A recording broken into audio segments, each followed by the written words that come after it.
So basically, what you have to start doing is you have to start looking at, like where can you temporarily live at? And you have to scale back on a lot of things to kind of survive, and that's what I've been telling people. Um, uh, and that, and I don't take this personal. I mean, I look at this like, well, guess what? I know I've met people who said they've been in shelters, but see the rules and the things have changed. The actual waiting list is not the biggest problem. The biggest problem is the age requirement. Okay, the age requirement now has changed along with the waiting list. And you call United Way Services, First Call for Help, and the Salvation Army, and Catholic Charities, and all this stuff. And then you go online if you have access to the internet, and you Google search a lot of information, and you run into a lot of information that I've been telling people. Some of it's, information is accurate, a lot of it's not. And then you got to run into this stuff where you got a couple of the agencies that are saying they help people with financial resources, and there's only maybe a handful of those, and the rest of them, it's like you have, one of them had the nerve to even tell you what their criteria is. The criteria is that under their rules and regulations that you're subjecting yourself to like applying for credit. So that means you're putting yourself under that scrutiny by the three credit reporting agencies through, and it's no better than a payday loan. And I'm like, well, that's even crazier, because if you can't get a loan, you can't get financing or credit from a bank. Why would you be bothered with an agency that's saying that, well, under our rules and scrutiny, and it's not through one of the United Way services. It's not through them. It's not through the Salvation Army. It's not through the Catholic Charities. These are companies that you find that will put that up there, and you go and click on that and see what you're gonna see. First thing they're gonna tell you, well, to receive benefits or something like that, it's basically a loan, but it's no better than trying to get a payday loan. And a lot of people don't mess with payday loans, and I'm gonna tell you why. Because you don't have the means to pay that money right back.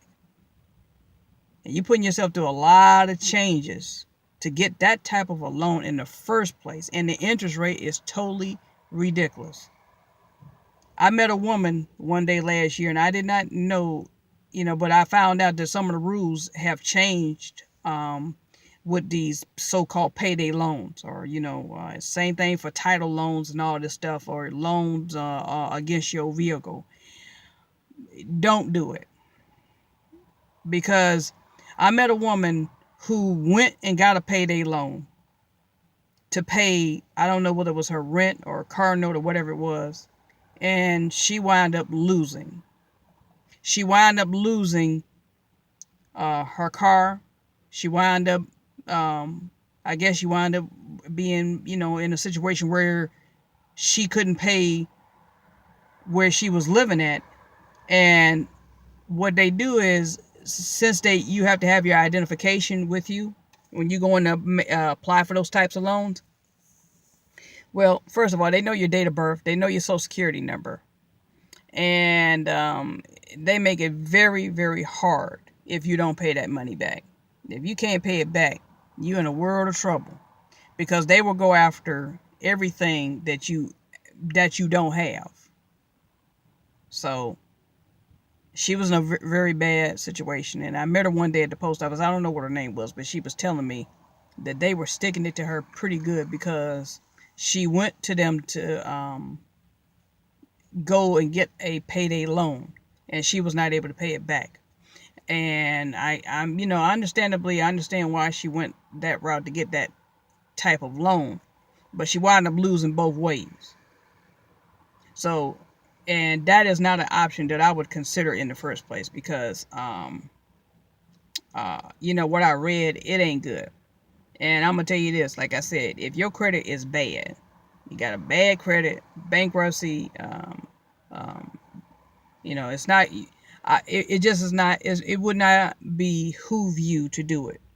I wouldn't behoove myself to do it either, because I know I cannot walk into a bank and just walk in and get a loan. I can't get a finance loan. I don't have anything to substantiate getting a finance loan or line of credit from. No matter what, I don't care what anybody says. I saw the same type of information about uh, financial resource that for rent and utilities. There's only certain agencies that are actually legitimate, and the rest of them, I wouldn't even waste my time, because you look at the information, you read it, and you start to believe what you're reading, then you find out, nope.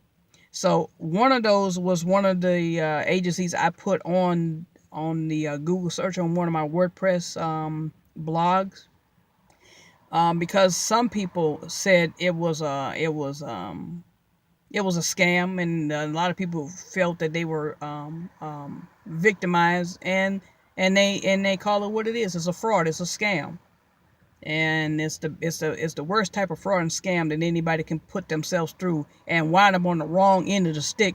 And then there's complaints against one company with the Better Business Bureau, and unfortunately, um, I don't know how those people fared, but I can tell you this.